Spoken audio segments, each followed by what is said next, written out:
It has been 1 year since I started my YouTube golf career, and I'm going to tell you the 9 brutally honest lessons that I learned during that time as a 26 handicapper. Look, I'm not a coach, I'm not a big influencer, I'm just a guy who really enjoys golf and wants to share these lessons with you. So, let's hit the course and start talking about them. Starting with lesson 1. Here's the truth about golf. Your mentality is the most important skill. So many times I would come out to the golf course and I'd be like, I'm gonna hit well today. I gotta break 90. I'm gonna not 2-putt, 3-putt, 4-putt, 5, doesn't matter. That was the wrong mentality. I came out here with too high of an expectation instead of just letting the game happen naturally. When you're on the golf course, stuff's gonna happen. You just gotta accept that bad shots. You're gonna have bad shots. You're gonna have good shots. You just got to go with the flow of the game and not have such a narrowed, specific mentality. You got to be like the pros. The pros take every shot in isolation. They don't see it as a continuous game. They see this shot as one shot. And then when they hit the next one, that's also one shot. So you have to take every single one by itself instead of thinking, oh, I got to get a birdie on this next hole, or oh, I got to make up for that bogey 3 holes back. That mentality is ruining your game. All right. See, miss hit. It's gonna happen first thing in the morning.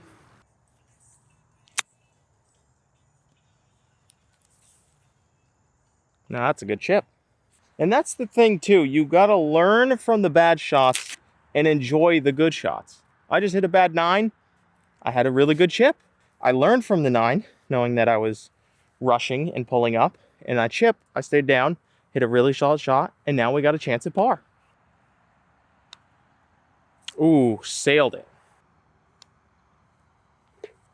Now, this might trigger you, but YouTube can't fix your swing. I know there's some greats out there. Danny Mata, love his channel. Rick Shields when he was teaching. Like, we love those guys. But if you are trying to find the answers on YouTube, you're just not going to find them, unfortunately. I tried so many things, and golf is so much more about finding your feel. You can try different things from these teachers. They have some great insight, but what you really need to do is get out on the golf course and actually record your swing, because you know what you're supposed to do. You're not supposed to come over the top. You're not supposed to take an inside back.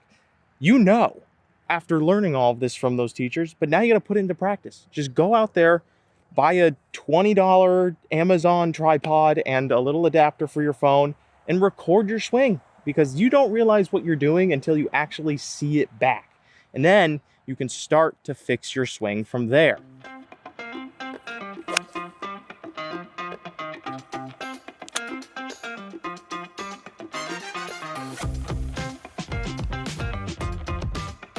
Oh, you gotta hit it.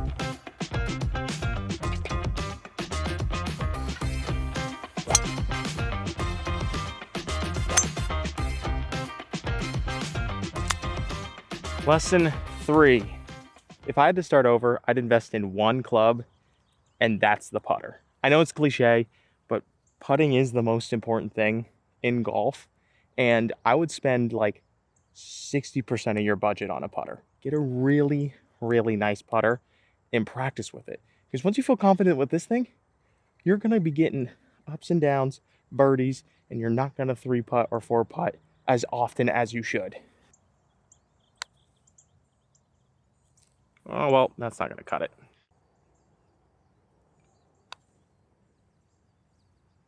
What'd I say? Most important club in your bag. That's a 2-putt. I'm not 3-putting.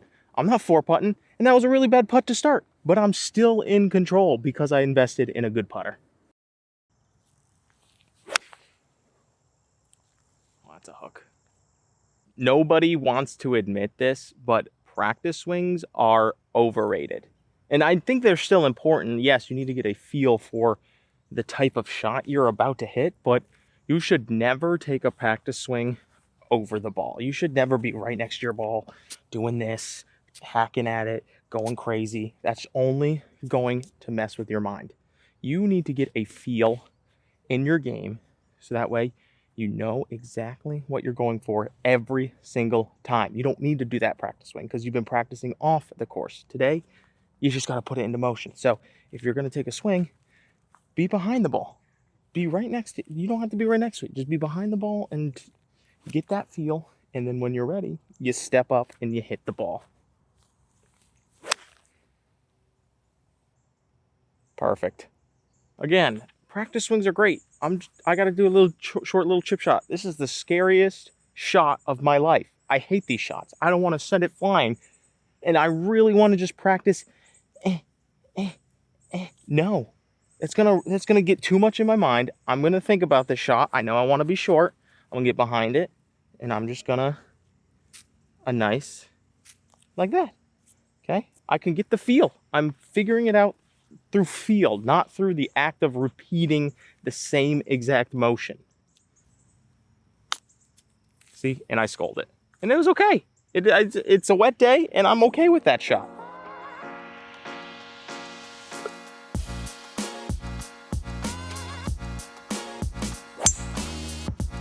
Yeah, baby. No, not enough.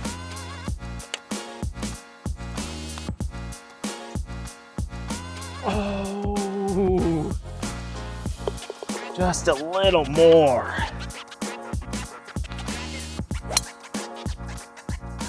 Okay, no one really talks about this, but how you miss is 10 times more important than how you make it. And what I mean by that is so many people are focused on just the good shot. Like, ooh, if I hit my iron perfectly, this is landing 10 feet from the pin, not taking into account the bunker on the left or the water behind or even the other bunker on the right. It's always worst case scenario when you're thinking about these things. So we take that into account with when we are approaching the green. So here I have a wide green. There's not a lot of bunkers, nothing at all. It's a clear shot, so I have nothing to worry about. If I go long, there is a cart path back there. So the worst case scenario is I end up on the cart path. So I'm not going to try to hit this long. So I'm going to do a pitching instead of my 9. If I'm short, that's okay too. But if I hit a 56, I would have to hit it as hard as I possibly can just to get it there. So instead, the pitching wedge gets me there right on the money. And it's a wider green from left to right. So if the pin is on the right side, I don't want to miss right. If I miss left, I still get lots of green. So I'm not going to aim for the pin. I'm going to aim for the left of the pin, knowing that if I hit it slightly right, I'm still good. If I hit it slightly left, I'm still good. And I'm taking the worst case scenario shot out of the equation. Now, those shots could still happen. That's fine. I got to execute. I got to go through. I got to commit to the type of shot that I want. But I am taking into account the worst shot and making sure I put myself in a good position to score.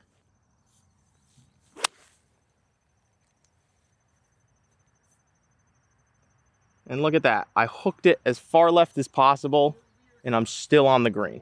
That's what I'm talking about. Oh, wow. And I barely made that. Okay. Really putting my money where my mouth is. Okay. And here's the second part for that mentality. Your putts, anything outside of 10 feet is a 2-putt. Stop thinking that you're going to sink a 15-footer, okay, and get mad about it. No. Anything that is outside of 10 feet is 2-putt mentality. So for this, I'm not even expecting anywhere close. I'm setting myself up for the next shot. I want to make sure that this gets as close as possible. This is a long, long-ass putt. And I'm not even thinking about what score I'm getting. I'm just thinking, get this as close to the pin as possible. That is so weak. Wow, that's bad. Yeah, no, that one's on me. That one's on me. Let's try this again.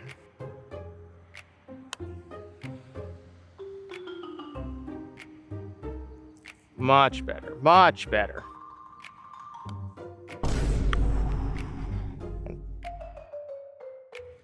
Mental mistakes. All right, so that was a mental mistake. I just really did not trust my putter, and I'm not hitting the ball. But guess what? we're moving on. We're on to the next hole. I'm not worried about it. I'm gonna have blow up holes. It happens to everybody, but I'm not gonna let it ruin my round just because it happened one time. It's gonna happen. You just gotta move on from it. Here's a secret I wish I knew sooner. Just make a cheat sheet. No one's gonna care if you write your numbers down, if you put in a easy to follow guide to how to hit shots. Nobody cares. You're just trying to improve. The thing for me is I went to the range and I found my distances and I have it on my notes app. Nothing fancy. It's just my notes app has all of my ranges and it has it if I hit it 50%, 75%, or 100%. This is just a handy cheat sheet so I know my distances. And guess what? Looking at this, I'm like, well, if I hit my 56 too hard, it's going to go over. It's going to go over the green. No, it's not. I've practiced this. If I hit my 56 100%, it's going to go right on the money. And so I need to trust my distances using my handy dandy cheat sheet. I thinned it. Well, if I miss hit it, it's going over. The other little cheat sheet I have is on my bag. I have these little note cards that I laminated that tell me when the ball is below my feet versus above my feet, downhill, uphill. These are super handy for when, you know, you're not sure what to do on those uneven lies. And I can't remember all that, so I wrote them down and they're super easy for me to remember. And guess what? I had to resort to my card to know how to hit this shot. I'm on a slope, so I'm gonna angle with the slope. I'm going to club up to a pitching.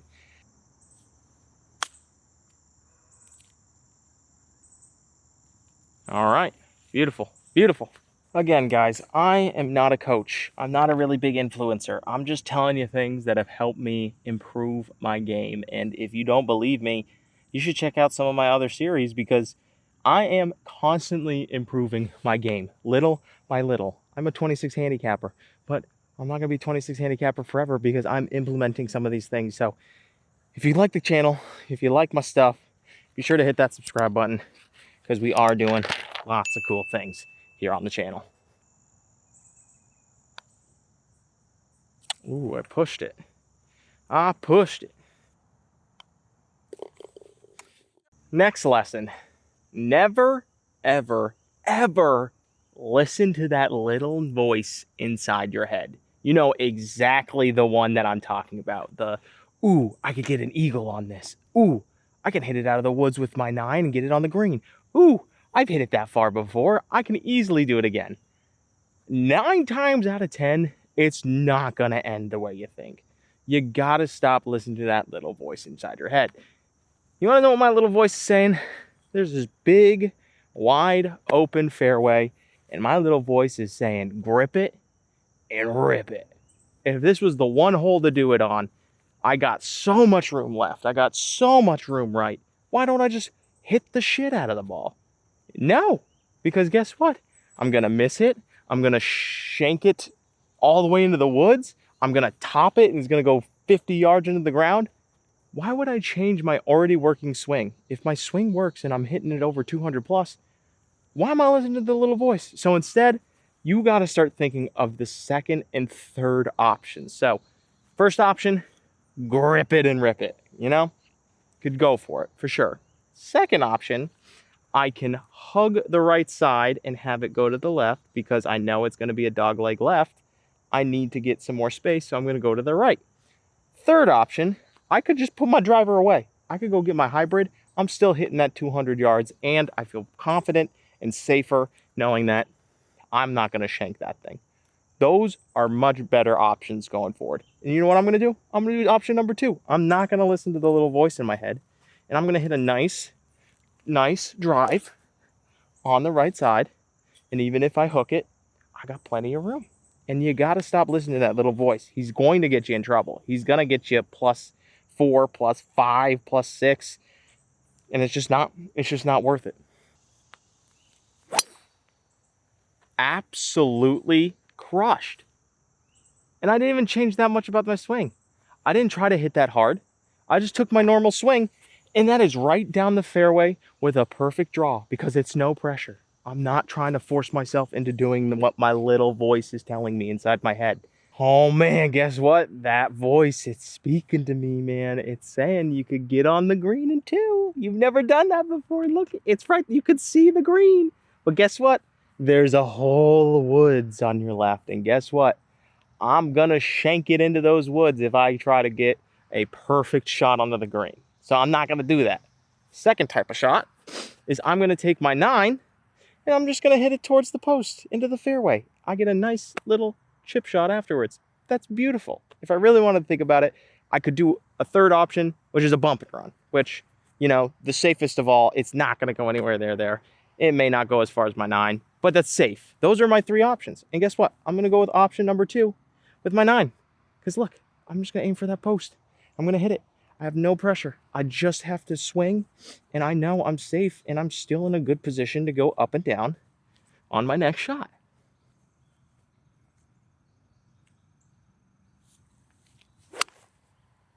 Beautiful. We're in the money. We're in the money.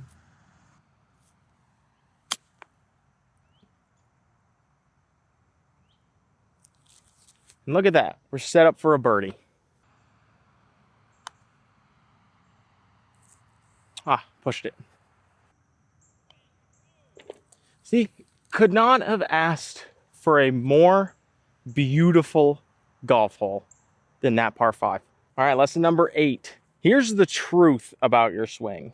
Slow can save you a lot of headaches. What I mean by that is sometimes it's easier just to club up and hit a 75% or 50% power shot than trying to go for it with all your might on that one club. Slowing down doesn't mean that you're going, yeah. No, that's not what I mean by slowing down. Slowing down, I mean that this, with a routine, you're making sure that, okay, I'm looking at the shot. I'm going to say, okay, I want to get it right on the flag. It's going to go right to left. Nice little draw. I'm going to use my 5 hybrid, or my 3 hybrid, and I'm going to do a nice little swing. It's downhill. I don't need to crush it. Now I've slowed down the game for myself. I don't just wind up and start hitting it. And I could go with a 5 hybrid, but because I'm not trying to swing out of my shoes, I'm going to go up to a 3. The 3 may go over if I hit this perfectly. Am I going to hit this perfectly? I'm trying not to. I'm just trying to hit an easy shot. But that's the whole process that you're going through of slowing down your swing. You then just choose, all right, am I going 50% or 75%? Oh, and I shanked it, which happens. It's not a good shank, though.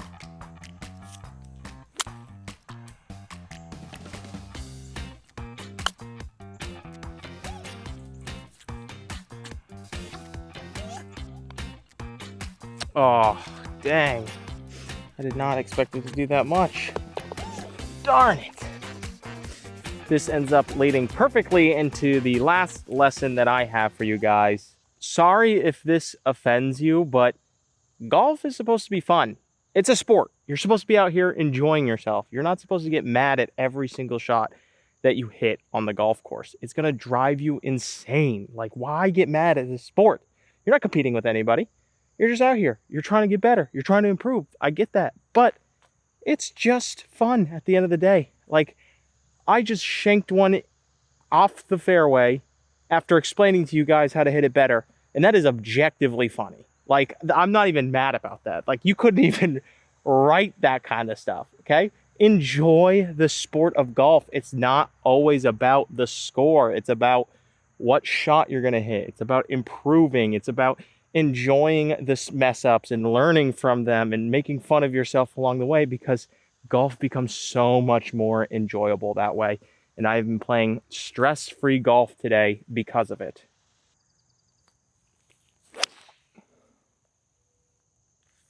Yeah, I think that's okay. And that's all I got for you guys today. I appreciate you watching. Hopefully some of these lessons you can take with you out onto the golf course and enjoy yourselves. I appreciate it. Be sure to hit that subscribe button, and I'll see you guys in the next video.